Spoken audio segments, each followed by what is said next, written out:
I have multiple sclerosis. I'm actually in the secondary progressive phase, so I am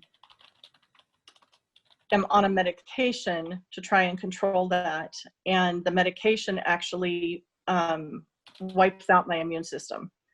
And so because of that, I don't have, my white cells are extremely low and things, so I have a really hard time fighting anything. I can catch things very, very easily. And so this would be very detrimental for me if I were to catch it. So I also suffer from asthma, which would be another problem. So I have a couple of things that definitely make it more of a dangerous situation if he were to actually bring it home. Do you ever worry that, like, he may come back with the virus by accident? Does that ever worry you? All the time. All the time? Yeah. We have taken extra precautions.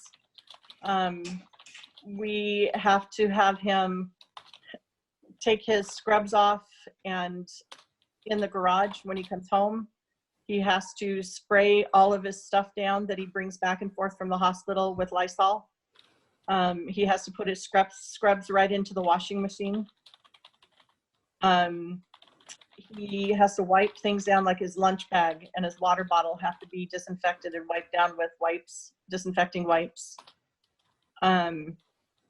Everything you can think of, even the shoes, all have to be sprayed down before they can be brought into the home at all. He also showers immediately after taking off the scrubs and doing all that kind of stuff. He showers before anything else. Why is that important? When you work in the lab, especially, you're exposed to anything and everything. I'll give you an example. In February, Tony was sent a flu test down, and it wasn't capped properly by one of the nurses on one of the other floors. And when he went to open it up, it's splattered everywhere.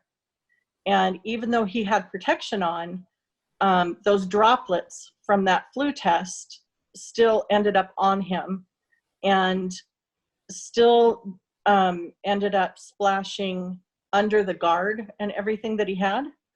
And he ended up catching flu A from that because it tested positive for flu A. And then he ended up catching it within a week later. He was really, really sick. So that's why, is because anything like that can happen at any point in time. And it does happen more frequently than what people realize.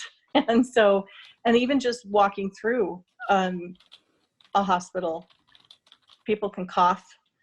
Those droplets can get on you, and then those droplets can come home, and if I were to touch him or give him a hug before he were to change or do any of that, then those would get on me. And then if I touch my face or my nose or anything like that, then I can breathe those in myself.